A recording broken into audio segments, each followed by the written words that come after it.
Alrighty, welcome back everyone. We just talked about all of the rest of the games that we didn't get quite a chance to really get into throughout the week that you just got to keep your eyes on. There are a couple of upsets that could be happening, especially that South Dakota State Oklahoma State game. Just watch that one. I promise you're not going to be disappointed. But let's get into a little bit of a headline weekend wrap up because there is so much stuff that has happened throughout this week, but we've had a lot of games to cover. We've had a lot of things to get ready for in week one, so haven't had quite the chance to get into all of this stuff the way that I wanted to, but we'll start with the one that I think a lot of people have been talking about, or I know a lot of people have been talking about.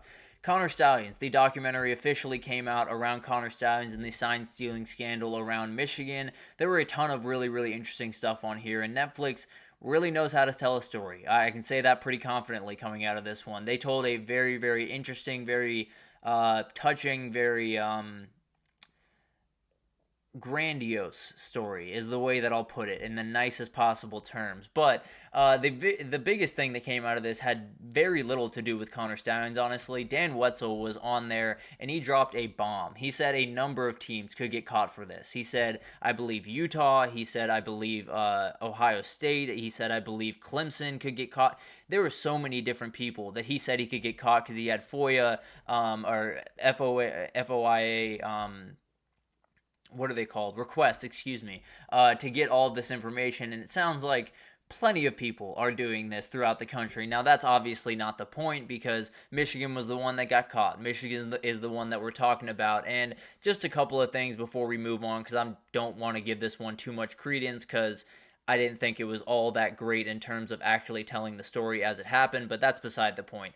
Number one thing, he lied in this a couple of times. It's not that I'm like tearing him down for lying about it, but he definitely lied in this thing a couple of times. He said he never advanced scout. Give me a break. He said that he didn't buy the tickets for he only bought the tickets for his family and he was the only one buying them.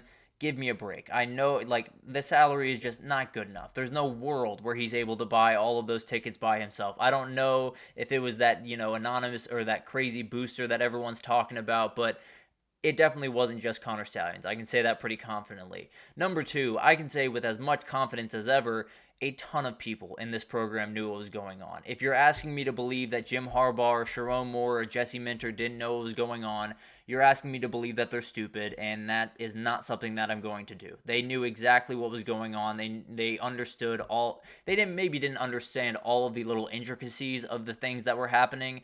They knew grandiose that they were breaking the rules. You would have a really hard time convincing me otherwise. Number three, Connor Stalions is a downright brilliant man. There's no two ways about that. There's no argument on the other side. He is brilliant. He is driven. He wants to do anything he can, obviously, to get Michigan to that national title. But at the end of the day, Michigan didn't need it. I stand by that. Michigan did not need him to go on the run that they did a year ago. We saw them win big-time games when he was sitting in the sidelines and calling everyone his brothers and all of that stuff. We saw all of that. So I'm not taking anything away from Michigan's title because of this, but at the end of the day, this is a guy that is downright brilliant, but downright weird as well. I'll just put it that way. Ohio State, this was a big topic of conversation. Did Ohio State turn Connor Stalions in? I don't know, and frankly, I do not care. I genuinely don't care if it was Ryan Day himself, if it was Ryan Day's daughter, if it was someone random that saw him filming the game. It does not make any difference to me who turned him in. I just care what the facts are. I care, what actually happened in this investigation. And then, finally, it was a well-done story. It didn't do what it could have done, which is actually tell the full story of what happened. It didn't do what it could have done, which is kind of make this a much more convoluted, confusing conversation at the end, but Connor Stalions was a producer on this documentary, so I wasn't necessarily expecting anything else. Overall, this didn't change anything about the NCAA investigation. They're still going to be fine. They're still probably going to pay a small monetary fee and then move on with their day. So overall, it's one of those things that had some interesting stories in there, had some things that might come up a little bit later on, and Connor Stalions is back in football. He has been hired at the high school in Detroit, Mumford High School over there in Detroit, Michigan, but I don't want this guy back in college football. I think that should be the sweeping rule going forward for him in particular. But also, at the end of the day, it might not matter. He'll probably get hired somewhere, and if he doesn't, then a variation of him will pop up. So this is going to be something. I can promise you that, and I can promise you that Netflix contributed to that with the way that they told this story. But I'm not going to get mad about this one. I'm a little bit sick of getting mad about this Michigan situation. Just get me to the finish line. Let's move on. Let's play some football, and let's see what Michigan is after Connor Stalions, officially after Connor Stalions. But it's going to be awesome to watch. It was a good documentary in terms of telling a story. It wasn't all that great in terms of telling the full story of what happened, but that's what I expected.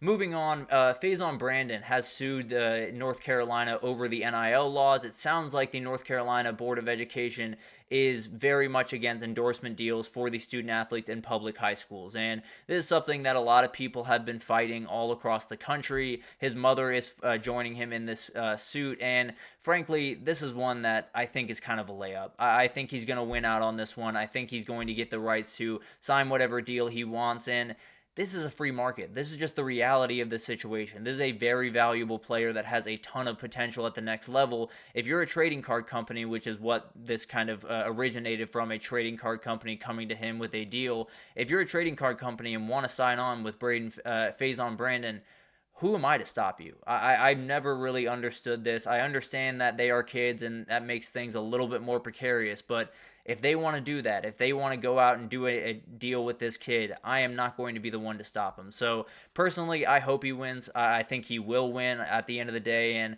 I think it'll likely be totally normal around high school football in 5 years to get NIL deals like this. Moving on, the NCAA has passed a redshirt exemption for the postseason, essentially just meaning anyone that has played 3 games into the postseason, if they play that 4th, they're not dead. Or if they play that 5th, they're not, out of eligibility for that year. The postseason games do not count towards that, and frankly, I think this is a pretty layup of a decision. This is something that absolutely needed to happen because you don't want to put guys in positions where they've played 4 games and they want a redshirt because they want one more year, or they want a redshirt because they want to transfer, and they have to make that decision of how they're going to play. Or on the other side, you don't want coaches having to force kids to play that are then going to lose their red shirt. So it's one of those kind of battles that has gone back and forth, and frankly, I think it's a pretty easy example. Florida State last year, there were a couple of guys that had to burn their red shirts in that game because of all the opt-outs. That's not something you want to happen, especially because those kids had nothing to do with them being put in or them being thrust into that position. So a huge decision, and one that relatively a layup for the NCAA to make. DeMarco Murray has been suspended from Oklahoma for the game tonight, actually against Temple. I blanked there for a second, but apparently he had 65 impermissible phone calls, 36 impermissible text messages involving 17 prospects over a 16-month span. So some recruiting violations out there. It's one of those things that whenever I see recruiting violations at this point, I kind of scroll on past it because it's usually not all that big of a deal. DeMarco Murray will be back on the sideline next Saturday, and they'll be more than fine. This is one of those that, yeah, the NCAA just kind of wants to show they have a little bit of juice at the very least. So he is suspended, but doesn't really make too much of a difference about Oklahoma this week or going forward. Staying with Oklahoma, Danny Stutzman did a really incredible thing around NIL. He gave a lot of NIL money of his own to the walk-ons on that team. Just a really, really cool thing. It's one of those, another example of why NIL is such a cool thing in the sport, because if it's utilized the correct way, it is absolutely incredible for so many of these kids, especially those walk-ons that sometimes they just don't get anything. Sometimes they're just there for the love of the game, but getting a little bit of love from some of those elite players on your team is just always so cool to watch and shows how close that team is over there in Norman. So huge shout out to Danny Stutzman, a dude on the field and even maybe more of a dude off it. So incredible for that. And then another incredible NIL thing happened over at Colorado this past week. Deion Sanders set up a kind of a plan with a bank near Colorado's campus where they were going to set all the fathers up on the team with a $529 savings plan for their kid, and they would put $2,121. Deion's iconic 21 kind of playing in there, but it's one of those things that's a great thing to do. It shows me time and again when you see genuine interactions between Dion and his players. There is no one in the world that can tell me he does not care about those kids. He put those kids above pretty much everything else and does an incredible job of making sure they're in the right space, and this is great. Puts them in a great financial space, makes them feel a little bit more confident about how they can handle the fatherly duties along with playing college football. So a very, very good thing, and one of those things that makes you feel just good about this NIL world where stuff like this can happen now, and that's just awesome.